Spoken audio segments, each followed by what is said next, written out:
안녕하세요. 저는 딸 하나 아들 하나 키우며 바쁘게 살고 있는 50대 주부입니다. 딸아이 대학 보낸 지 얼마 안 돼요. 아들 녀석도 수험생이 되면서 아이들 픽업을 일상으로 삼아 지내고 있어요. 도로에 버리는 시간이 많다 보니 뭐 들을 만한 게 없나 하다가 처음 이 채널을 접하게 되었죠. 사실 요새 만나는 인맥들은 죄다 아이들 교육 때문에 맺어진 인연이라서 저희 같은 아줌마들 속 털어놓을 데가 없었는데 이곳 사연을 듣다 보면 결혼해 살면서 겪는 다양한 이야기들을 접할 수 있어 같은 유부녀로서 공감이 될 때가 참 많아요. 저 또한 살아가면서 적지 않은 일을 겪어왔죠. 인생사 세웅지마라는 말이 있죠. 인생에 기륭화복이 많다 보니 예측하기가 참 어렵죠. 인생이라는 게 참 묘해서 남들 앞에서 떵떵거리며 잘 살던 사람이라고 꼭 마지막까지 잘 살기만 하는 것도 아니고 젊은 날에 고생했다고 해서 꼭 말년까지 고생만 하는 것만도 아니고요. 저 역시 그랬습니다. 어릴 적에는 집안이 정말 찢어지게 가난해서 서름 겪으며 산 시간이 만만치 않았죠. 지금에 와서야 생활도 펴고 금전적인 근심거리를 많이 덜었다지만 그래도 힘들었을 적 아픈 기억은 제 안에 아직도 고스란히 남아있어요. 어릴 적 상처라는 게 참 무시하기가 힘든 것이 세월이 지나더라도 좀처럼 깔끔하게 잊히지 않는 것 같습니다. 없이 사는 게 참 어려운 점이 어떤 거냐면 늘 부족하게 사는 것도 서럽지만 주변에서 제 군기를 알아채고 쉽게 무시한다는 점이겠죠. 제가 남들에게 피해를 주거나 제 가난이 그들에게 무슨 잘못을 한 것도 아닌데 약자는 참 무섭게들 알아보더라고요.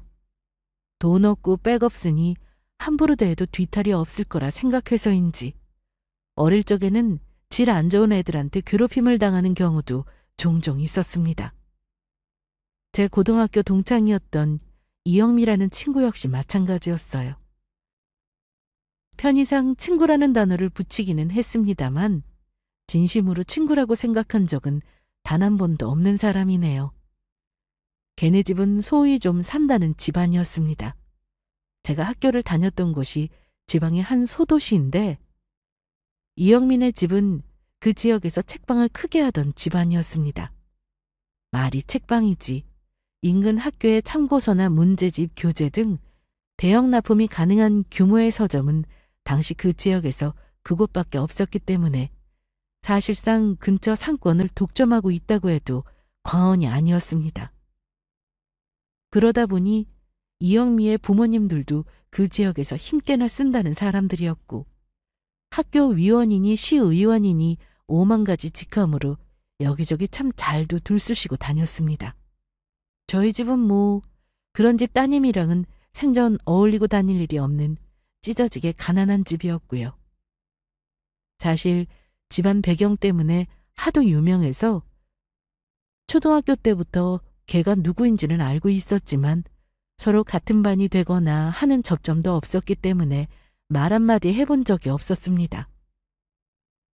아마 걘 고등학교 들어갈 때까지 저라는 사람이 있다는 것조차 몰랐을 거예요. 학교 다닐 때 제가 워낙 조용하기도 했거든요.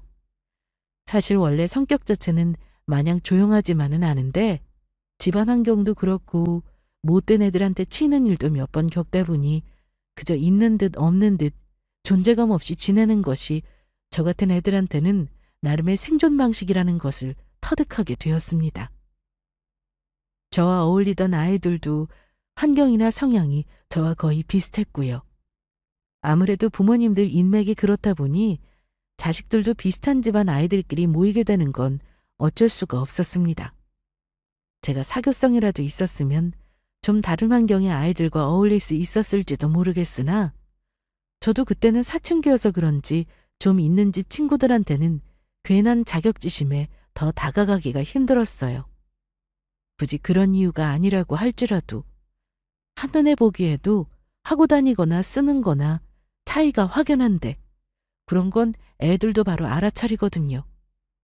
괜히 주눅들 일 하나 더 늘리고 싶지 않았습니다. 그렇게 서로 얽힐 일이 없던 이영미와 저 사이에 접점이 생긴 것은 여고에 진학하면서부터였습니다.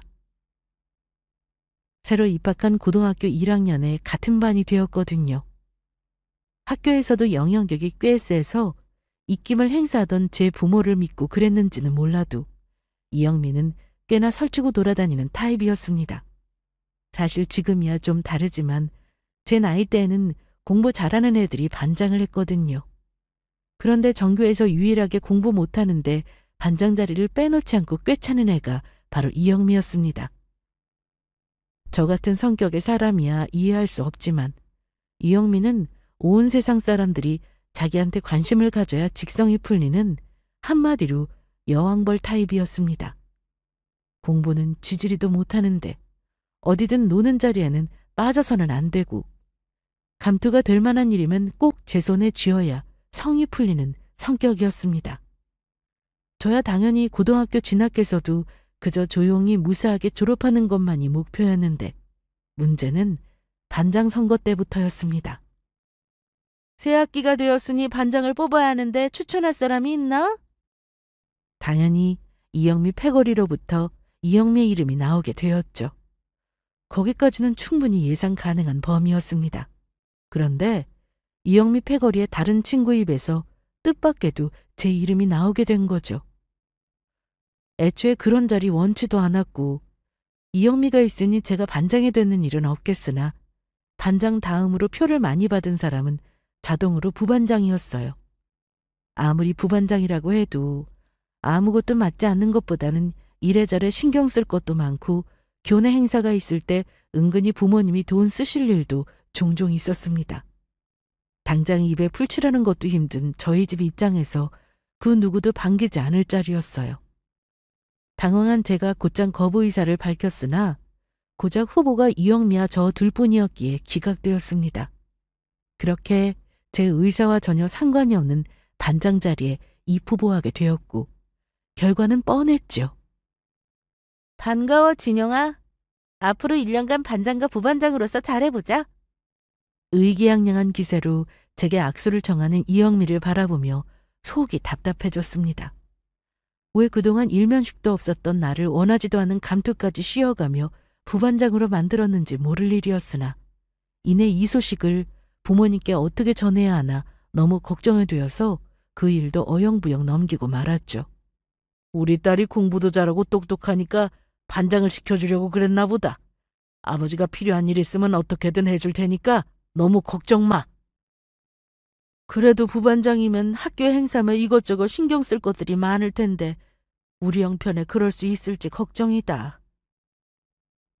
가난한 환경에서도 항상 자식들 기죽이지 않으시려고 노력하시던 아버지께서 애써 호기롭게 말씀하셨지만 제 생각 역시 어머니와 별반 다르지 않았습니다. 아버지는 공장에 다니고 계셨지만 선천적으로 다리가 불편하셔서 다른 직원들의 월급 절반 정도를 겨우 받고 계셨어요. 아버지 혼자벌이로 저희 남매를 키우는 건 불가능한 일이니 당연히 어머니도 일을 하셨죠. 어머니는 근처 시내 건물들을 계단 청소를 하셨습니다. 하루 종일 쉴 새 없이 계단을 오르며 허리 필 새도 없이 일을 하시니 온몸이 성한 곳이 없으셨죠. 그렇지 않아도 삶이 고단하실 분들인데 제가 괜히 짐을 하나 더 얻는 것 같아서 마음이 편치 않았습니다. 이영미 패거리가 왜 저를 부반장으로 내세운 건지 그 이유는 머지않아 밝혀졌습니다.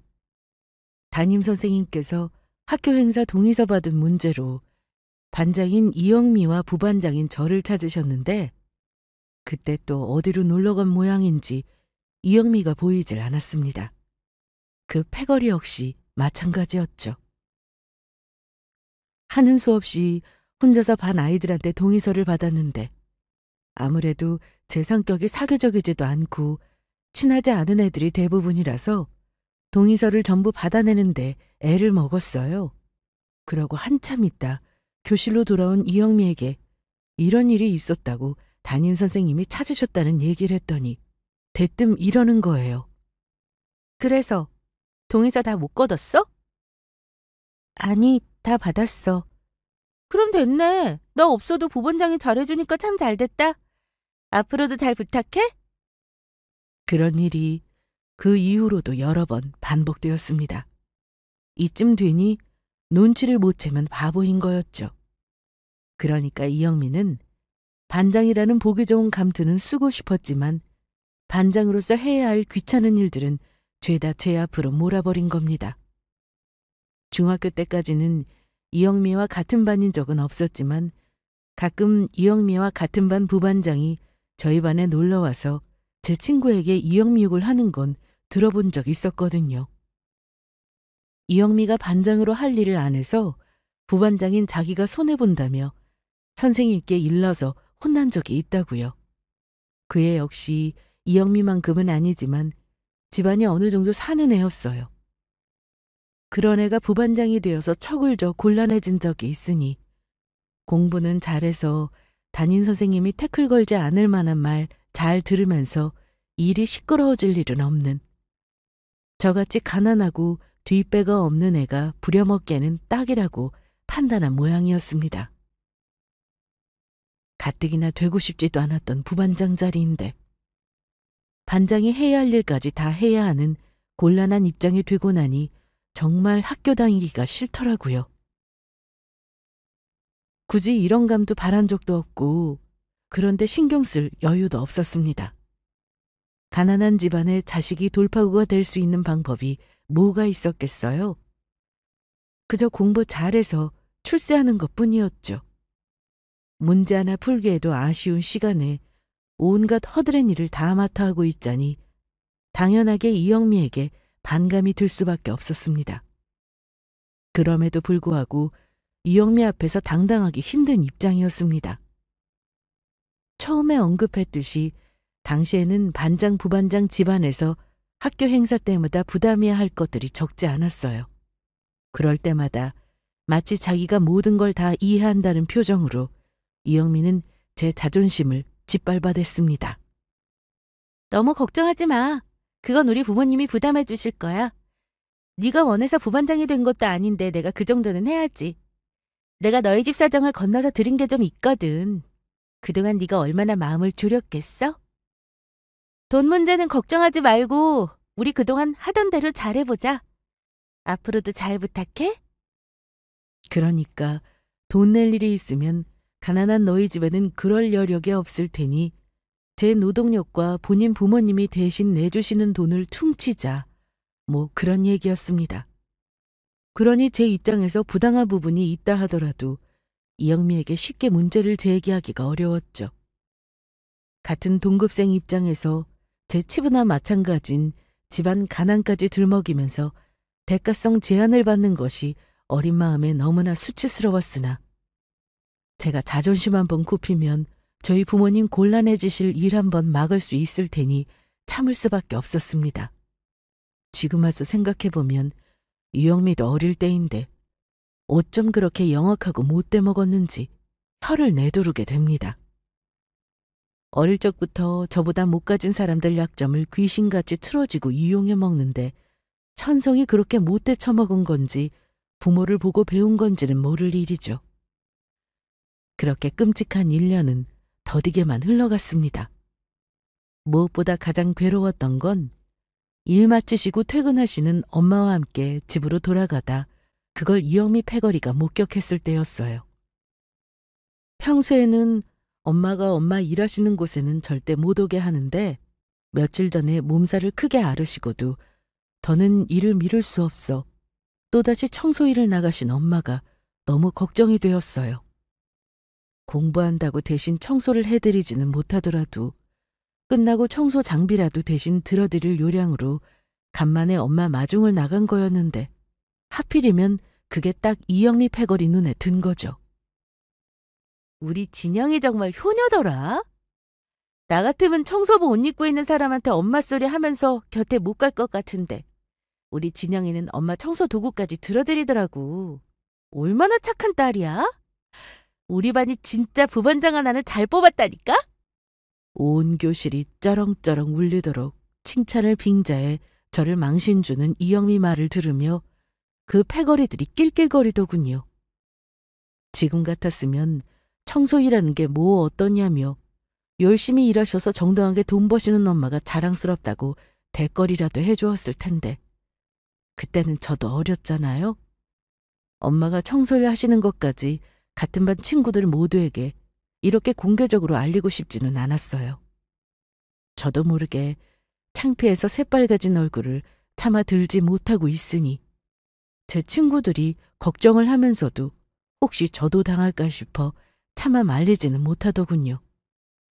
지금에야 친구들도 어리고 겁이 났을 테니 그런 행동을 이해했지만 그때는 친구들 그런 행동에도 상처를 참 많이 받았더랬습니다.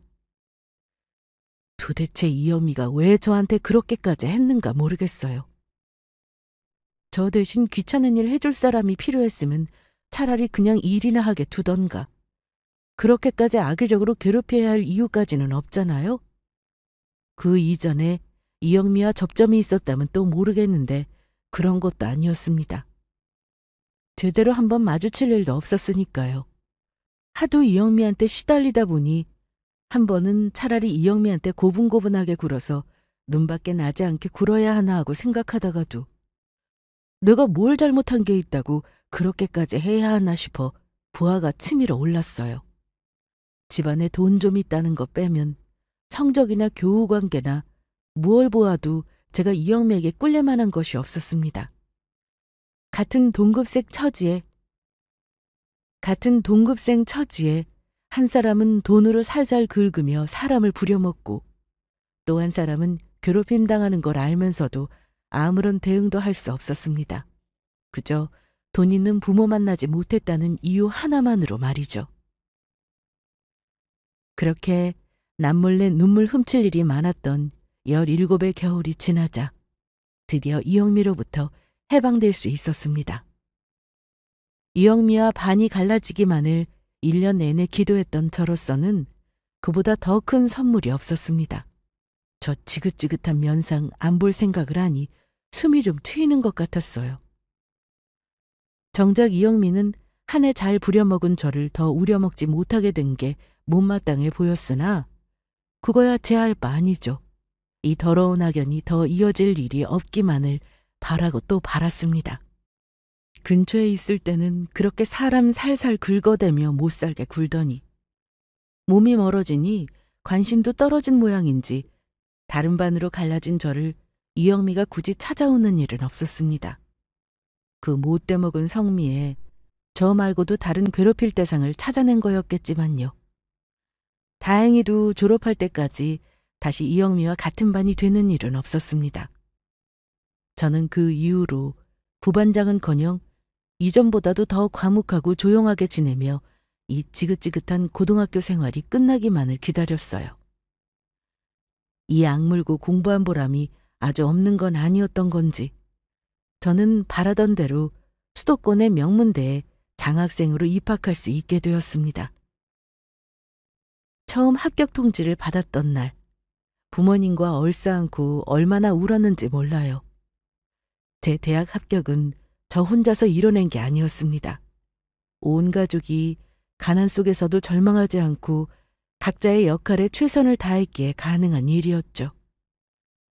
생활비는 제가 벌어 다녀야 했지만 가장 큰 걱정이었던 학비 걱정이나마 덜었다는 것 또한 다행스러운 일이었습니다.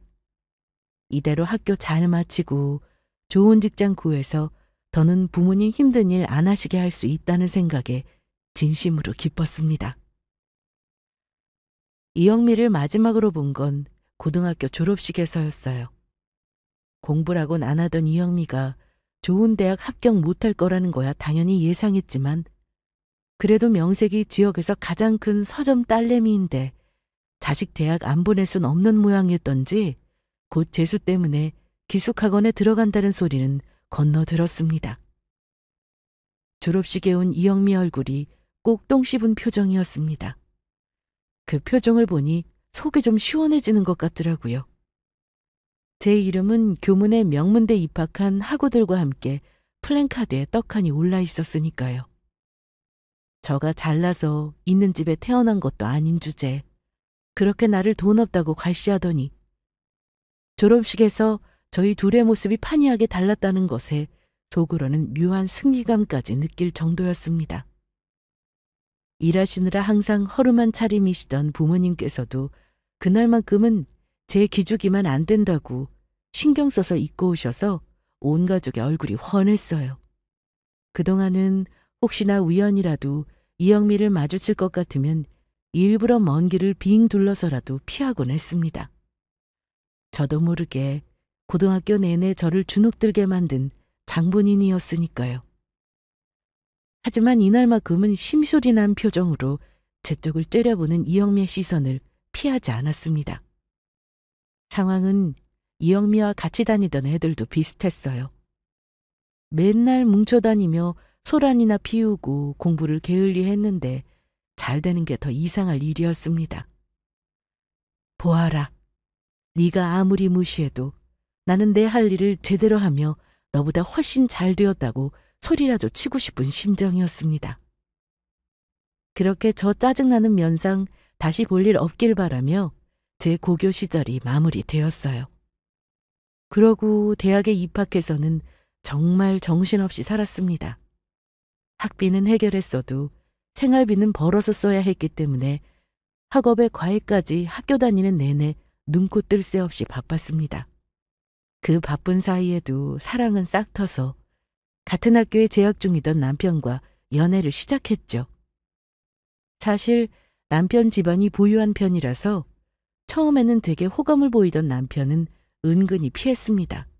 저도 모르는 새에 학창시절 동안 소위 있는 집 아이들에게 몇 번 괴롭힘을 당하면서 부자들에 대한 편견이 있었던 모양이에요.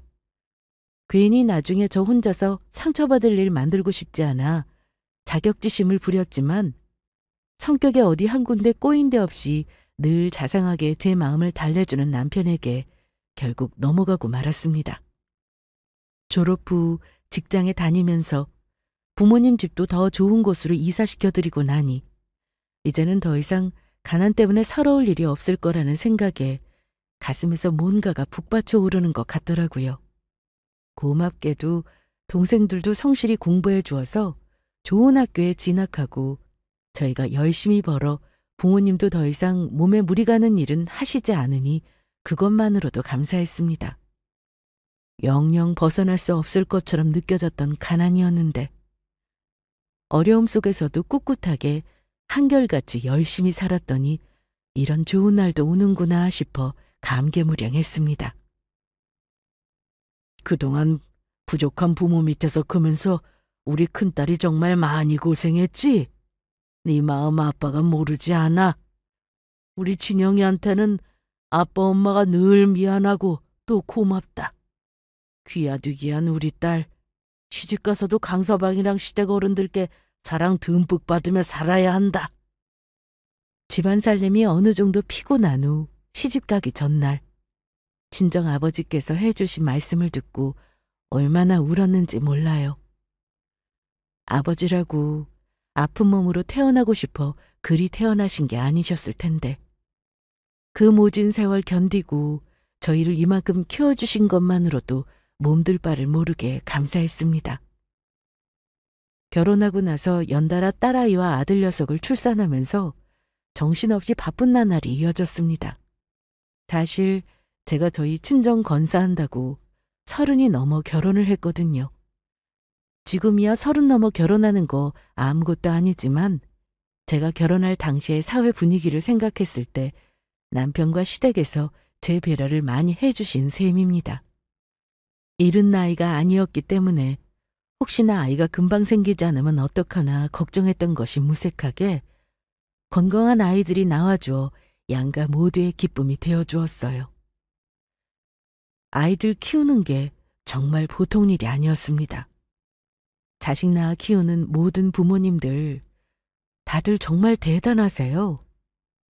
아이들 커나가는 동안에는 다른 일에는 신경 쓸 겨를이 없었습니다. 결혼 전에는 그래도 가끔씩 대학 동기들이며 몇 안 되는 고등학교 친구들이며 간간히 볼 일이 있었는데 아이 낳고 나니까 정말 연락 한번 하기가 쉽지가 않더라고요. 가끔 친구들이 먼저 연락하는 일이 덜어 있어서 그나마 소식이라도 전하고 살았지. 그 친구들 아니었으면 다른 친구들 어떻게 사는지도 모르고 한 세월이 그냥 지나가 버렸을 거예요. 결혼하고 바쁘게 살기는 했지만 그래도 마음 가난하게 지내는 일은 없었습니다. 넉넉한 집에 시집 왔다고 해서 시댁 덕 보고 살 기대는 하지 않았으나 감사하게도 시부모님께서 하나뿐인 며느리인 제게도 살뜰히 신경을 많이 써주신 덕분이었죠. 항상 남겨진 친정 부모님 걱정이 가득한 아내를 위해 살가운 사위 노릇을 해준 남편 역시 마찬가지였습니다. 사실 결혼하고 나서 바로 아이가 생기는 바람에 다니던 직장도 그만둘 수밖에 없었거든요. 결혼해서도 일을 해서 친정에 보태고 싶은 제 마음을 알고 있었던 남편이 친정 부모님 집도 넓혀주었습니다. 지출이 워낙 큰일이다 보니 남편에게 덜컥 미안한 마음부터 생겨 어쩔 줄 모르는 저에게 남편이 이렇게 말해주었죠. 사위도 자식이야. 당신이 우리 부모님한테 아들인 나보다도 더 지극정성인 걸 아는데 나라고 우리 장인 장모님한테 효자 노릇하고 싶지 않겠어? 우리 내 부모니 당신 부모니 편 가르지 말고 양쪽 부모님 모두 우리 친부모님이다 생각하고 살자. 말만 들어도 고마운 소리였습니다.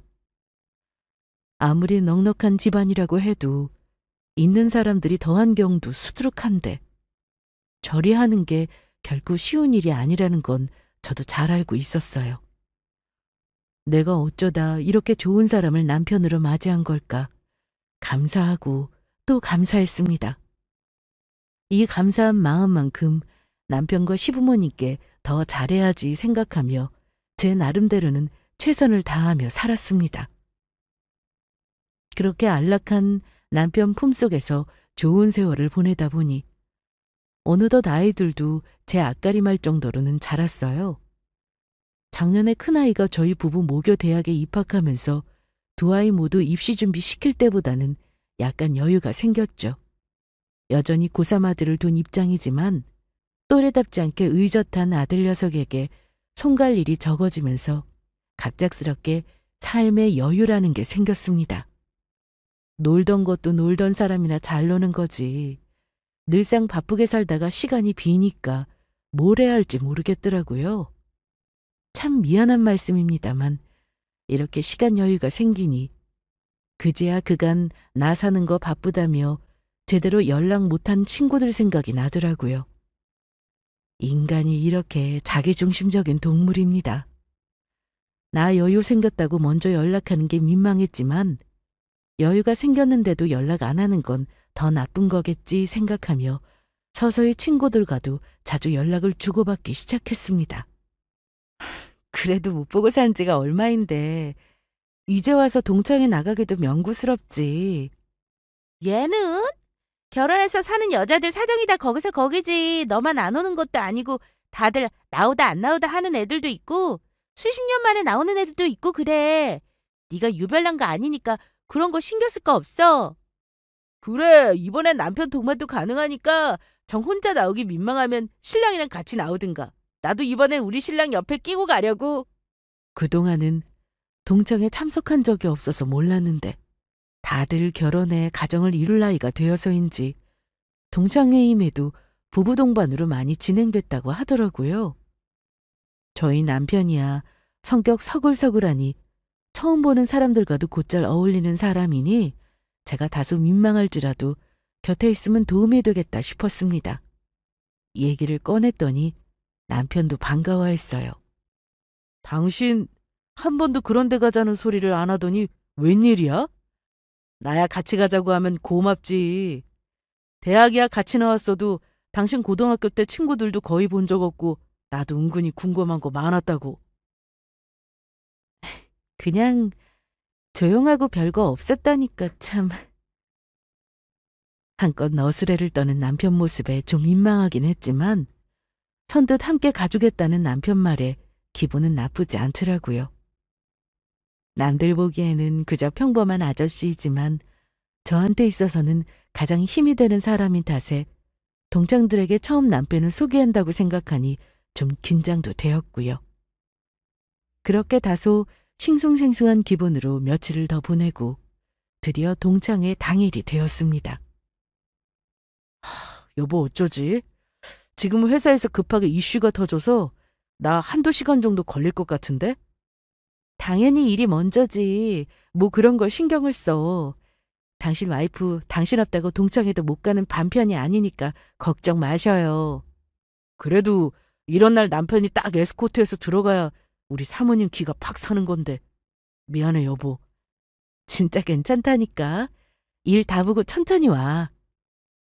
갑자기 생긴 회사 일로 저 혼자 먼저 동창회에 참석하게 되었습니다. 물론 친구들과 함께 만나 들어가기로 해서 혼자 간다고 무안할 일은 없을 거지만 그래도 조금 서운하긴 했어요. 애써 올라오는 서운한 기색을 떨치며 친구들과 농담을 주고받으며 동창회 장소로 들어갔습니다. 예상보다 참석 인원이 많았어요. 아무래도 부부 동반이다 보니 인원이 배로 불어난 것 같았습니다. 처음에는 익숙지 않은 자리에 몸이 뻣뻣해졌으나 시간이 조금 흐르고 찬찬히 살펴보자 낯선 얼굴에서 옛날 어렸던 얼굴들이 하나하나 떠오르자 금세 반가운 마음이 들더군요.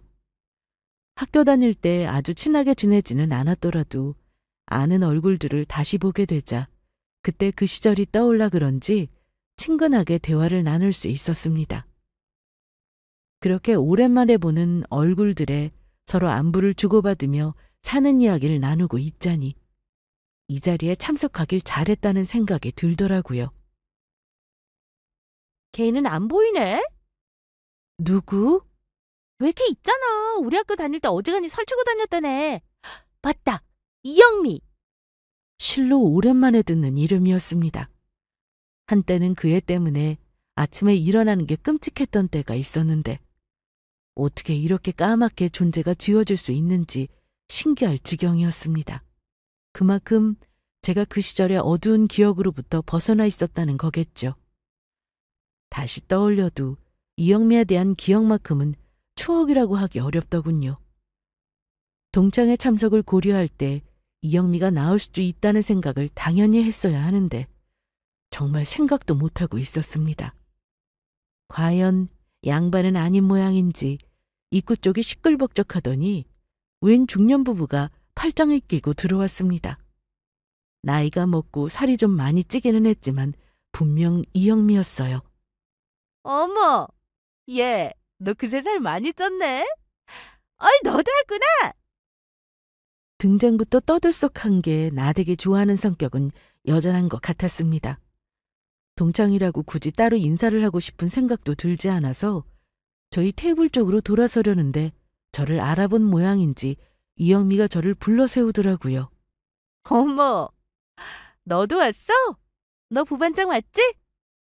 제 이름을 기억 못하는 건지 일부러 그러는 건지는 몰라도 천연덕스럽게 다가오는 꼴이 반갑지가 않더라고요.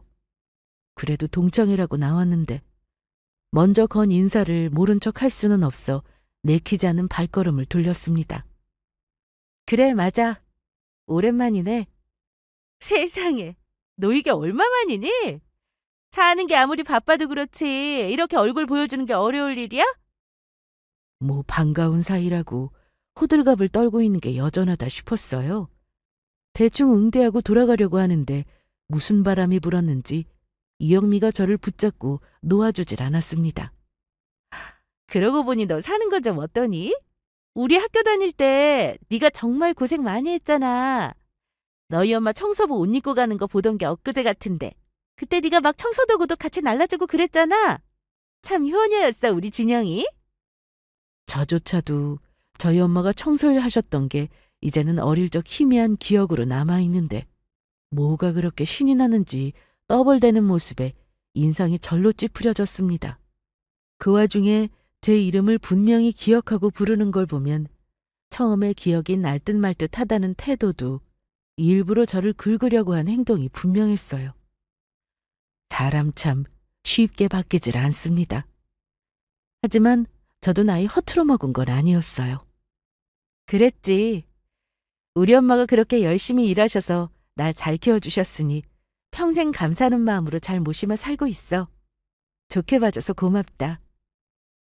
의연하게 받아치는 제 모습이 제가 기대했던 모습은 분명 아니었던지 이영미 입꼬리가 파르르 떨리는 게 보이더라고요. 어릴 때는 이영미 작은 몸짓 하나에도 신경이 곤두섰는데 이제야 보니 정말 아무것도 아니었어요. 그만큼 어린 제가 많이 주눅 들어 있었다는 생각이 들자 그때 그 아이를 꼭 안아주고 싶은 기분이 들더군요. 기어이 제게서 자기가 원하는 반응을 이끌어내고 싶었던지 이영미 목소리가 더 높아졌습니다. 그래도 결혼은 했지? 나는 우리 신랑 잘 만난 덕택에 이제 사모님 소리 듣고 산다? 내가 졸업하고도 너 고생 많이 한 게 기억에 남아서 가끔 생각났었어. 우리 진영이 어린 나이부터 참 고생 많았는데 지금도 고생하고 살면 어쩌나 싶어서. 애들은 잘 크고 있어? 남편은 뭐하니? 일은 다니고 있고? 형태가 질문이지 애초부터 제 대답은 중요치 않았는지 제 할 말만 두서없이 쏟아내는 이영미였습니다. 순간 피곤해서인지 제 표정이 좋지 않았나 봐요. 그걸 대체 어떻게 해석한 건지 이영미 눈이 반짝하더라고요. 못된 성미는 정말이지 바뀌질 않는 모양이에요. 너 행색을 보니 그간 왜 동창회에 못 나왔는지 알만하다. 목구멍이 포도청이니 그간 사는 게 얼마나 팍팍했겠어. 일자리는 있어? 너 사는 거 힘들면 내가 도와줄 수 있어. 친구 좋다는 게 다 뭐니? 그래도 너희 어머니가 청소해서 벌어먹고 사셨으니까 너도 청소 하나는 기깔나게 할 거 아니야. 우리 남편 회사에 얼마 전에 청소부 한 명이 관둬서 일자리가 비었거든? 너 필요하면 언제든지 소개해줄게. 정말이지 기가 차더군요. 별로 자랑할 거리라는 생각은 안 들지만 제가 당시 입고 나갔던 옷이 명품이었어요. 딱 보기에도 제 행색이 돈 없는 사람으로 보이지는 않을 텐데 어떻게든 제 자존심을 긁을 생각에 눈에 뵈는 것도 없는 모양이었습니다. 점점 선을 넘는 이영미 말에 주변 친구들도 슬슬 저희 눈치를 보기 시작했습니다. 난 알아서 잘 먹고 잘 살고 있으니 그런 걱정은 해주지 않아도 돼. 얘기 끝났으면 이만 가봐도 될까? 어머, 얘는 친구들끼리 부끄러울 게 뭐가 있다고 그래. 우리 남편도 내 친구면 두말 없이 청소부를 써줄 거야. 요새는 청소부 취직도 쉽지 않지만 우리 사이 신형이 있잖아. 지금 누굴 청소부로 쓰겠다는 거지? 설마 우리 와이프 말하는 겁니까? 밉살맞게 나불대던 이영미가 갑자기 등장한 제 남편이 말을 뚝 끊어버리자 당황스러운 표정이 되었습니다. 그도 그럴 게 저야 옛날 생각하며 제멋대로 깔아뭉갤 수 있다고 쳐도 저희 남편 외양을 보고도 그러기는 힘들 터였으니까요. 남편은 누가 봐도 한평생 돈 걱정이라고는 해본 적이 없는 자연스러운 분해라고 할까? 그런 게 느껴지는 사람이었거든요. 실제로 그렇게 살아온 사람이기도 하고요. 딱 보기에도 돈 꽤나 있어 보이는 대표님 타입의 남자가 남편이라고 제 옆에 떡하니 서니 이영미 입장에선 당황스러울 수밖에요. 하지만 정말 당황한 사람은 따로 있었어요. 아이고 대표님, 여기는 어쩐 일이십니까? 제 마누라가 동창에게 무안을 주고 있는 동안 심드렁하게 주둥이에 음식을 쑤셔 넣던 이영미 남편이라는 작자가 제 남편 얼굴을 보자마자 거의 의자가 넘어질 정도로 벌떡 일어나더니 90도로 허리를 굽히는 거예요. 분명 제 남편을 아는 눈치였습니다. 그때까지 신경도 안 쓰던 자기 남편이 제 남편한테 창피한 줄도 모르고 굽신거리자 이영미 얼굴이 시뻘개졌습니다. 그렇게 갖은 밉살스런 말로 저를 까내리려고 들었는데 제 남편이 등장하자마자 분위기가 180도 바뀌었어요. 과장된 이영미 남편 태도에 순식간에 시선이 저희 쪽으로 집중되었습니다. 당신 뭐 하는 거야? 어서 인사드려. 우리 거래처 강 대표님이셔. 그 말에 이영미 얼굴이 대번에 사색이 되었습니다. 저야 남편 회사 하청업체 이름까지 일일이 기억하지는 못하니까 아까 얼핏 이영미에게 자기 남편 회사 이름을 듣고도 몰랐지만 이영미는 분명 제 남편 회사 이름도 똑똑히 알고 있더라고요. 그 꼴을 본 제 남편 표정이 더욱 구겨졌습니다. 아까 우리 와이프한테 한 말 다시 해봐요. 내가 설마 잘못 들었나 싶었는데 설마 동창들 다 모인 자리에서 우리 와이프 무시라도 할 생각이었던 겁니까? 아이고 대표님 무슨 말씀을. 이 사람이 뭘 몰라서 실없는 소리를 한 모양이네요. 사모님께서 어디 그런 일 하실 분인가요? 당신 왜 그러고 섰어? 어서 사모님께 해명하지 못해? 자기 남편조차 자기 편을 안 드니 이영미가 궁지에 몰린 건 당연한 일이었습니다. 그게 벌써 몇십 년 전의 일인데 아직도 당연히 제가 자기 발밑에 있을 거라고 생각했던 모양이죠. 하지만 사람 인생 다 제각각인데 제가 지금 어떻게 살 줄 알고 여전히 저렇게 경솔하게 굴다 아주 된통당하게 된 거죠. 이영미를 곱게 보지 않던 게 어디 저 하나뿐이었겠어요. 주변에 있던 동창들도 다들 고소하다는 표정으로 이영미를 내려다보더군요. 그러니 사람이 심보를 곱게 써야 하는 겁니다. 어찌된 게 그렇게 친구 많다던 이영미였는데 편들어주는 사람 하나가 없더라고요. 죄송합니다. 제가 미처 몰라 뵙고 실수를 했네요. 내가 아니라 우리 와이프한테 사과를 해야지. 그 말에 이영미 얼굴이 금방이라도 터질 것처럼 벌개졌습니다. 결국 저한테까지 고개를 조아리게 되었으니 제 딴은 얼마나 분했겠어요. 하지만 제 알바인가요? 미안하다, 진영아. 내 딴에는 생각해준다고 한 말이었는데 내가 말이 지나쳤어. 고개 숙인 이영미의 꽉 쥔 주먹이 부들부들 떨리는 게 육안으로도 보였습니다. 솔직히 고소하더라고요. 고등학교 때 겪었던 서름을 한 방에 갚아준 기분이었습니다. 그래, 아까는 네가 말을 좀 경솔하게 하는 것 같기는 하더라. 우리 이제 더는 옛날의 여고생이 아니잖아? 단연코 평소 이런 식으로 말하는 제가 아닙니다만 이때만큼은 이렇게 말하지 않을 수가 없었어요. 제게 머리를 조아린 이영미 내외의 꼴을 보고 있자니 그 순간만큼은 정말로 통쾌하더라고요.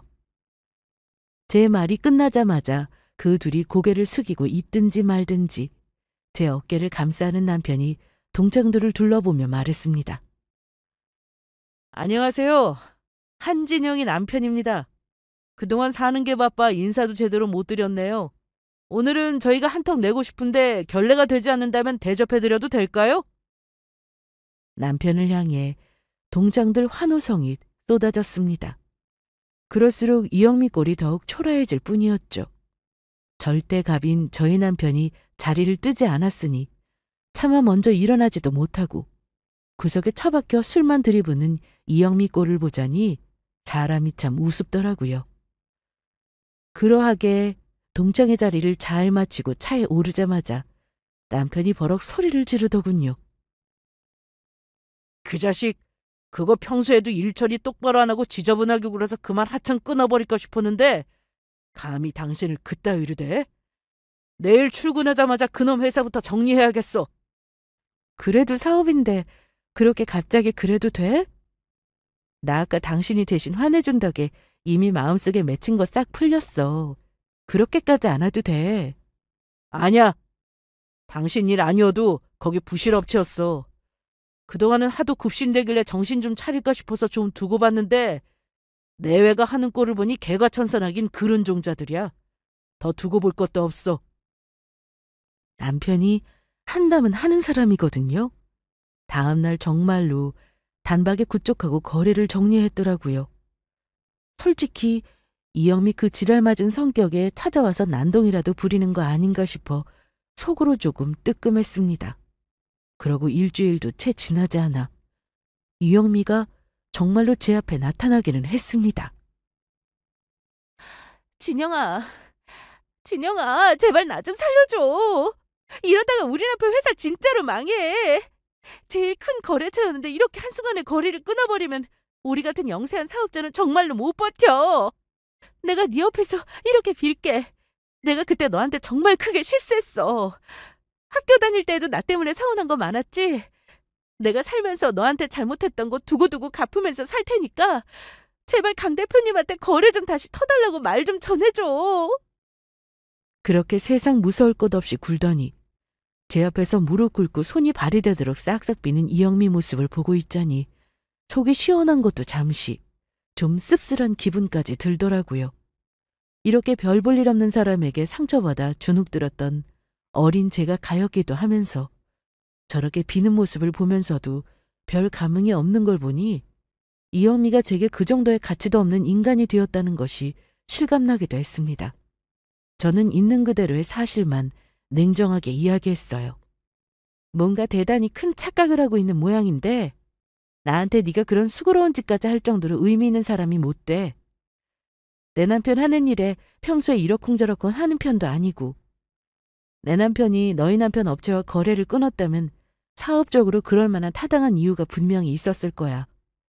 남편 성정에 그걸 통보하지 않았을 리가 없는데 네 남편에게 아무 말도 못 들었니? 그러자 이영미가 우물쭈물 하더군요. 그렇지만 그래도 와이프가 하는 말인데 우리가 부탁하는 것보다는 좀 들어주시지 않겠어? 그거야말로 네가 할 말이 아니지. 우리가 무슨 사이라고 내가 내 남편 결정까지 번복하게 하면서 그 자리에 너희 남편 업체를 꽂아주겠어? 우리가 그럴 사이가 되니? 너도 참 웃긴다 얘. 저의 한껏 비웃는 말에도 찍소리도 못하고 무릎을 꿇고 있는 이영미였습니다. 그만 가라 얘. 네가 더 이런다고 내 맘이 바뀔 일도 없고 내 남편 결정이 바뀔 일도 없어. 서로 추한 모습은 이만큼 보였으면 충분하지 않았니? 제발 좀 살려줘. 숫제 오열하는 이영미 얼굴을 보면서도 가엾다는 생각이 안 드는 걸 보면 어지간히도 이영미가 곱게 보이지 않았던 모양입니다. 혹여나 내가 보복성으로 이런 일을 벌였다고 생각한다면 그만큼 네가 살아오면서 잘못한 일이 많아서겠지? 굳이 내가 말하지 않아도 네가 더 잘 알겠지만 너도 이제 나이가 50을 넘겼는데 이참에 네 살아온 인생을 좀 돌아보는 것도 좋을 것 같다. 나로서도 네 얼굴 그다지 반갑지 않으니 더는 내 앞에는 안 나타나줬으면 좋겠고 그만 가보렴. 아무리 빌어봤자 별 소용 없겠다 싶었는지 그제야 비척비척 일어난 이영미가 제 시야에서 사라졌습니다. 그게 제가 마지막으로 본 이영미 모습이었어요. 동종업계에 있다 보니 남편 통해 이영미 남편 회사 근황을 전해 듣게 되었어요. 남편 회사뿐만이 아니라 다른 거래처에도 밉보인 게 있는 모양인지 결국 사업을 접게 되었다고 하더라고요. 빚잔치 하느라 꽤나 시끄러웠다고 하던데 그 후로는 지방으로 내려갔다나 더 이상 소식을 들을 수 없었습니다. 인생사 참 새옹지마이죠. 그리 있는 집 자식이라고 사람 자존심 뭉개던 이영미 꼴이 그리 될 줄은 누가 알았겠으며 그리 어렵게 큰 제가 지금 이렇게 여유롭게 살 줄은 또 누가 알았겠어요. 사람 일 참 어찌 될지 알 수가 없어요. 인생 참 돌고 돈다는 생각도 듭니다. 지금 부유하게 살든 가난하게 살든 그런 이유만으로 사람을 업신여겨서는 안 되겠죠. 참 간단한 진리인데도 의외로 지키고 사는 사람들이 많지 않은 것 같아요. 저를 위해서도 제 아이들을 위해서도 사람 함부로 대하면 안 된다는 걸 다시 한번 깨닫는 계기가 되었습니다. 오늘 제가 할 이야기는 여기까지예요. 제 긴 인생 이야기 들어주신 여러분 정말 감사합니다.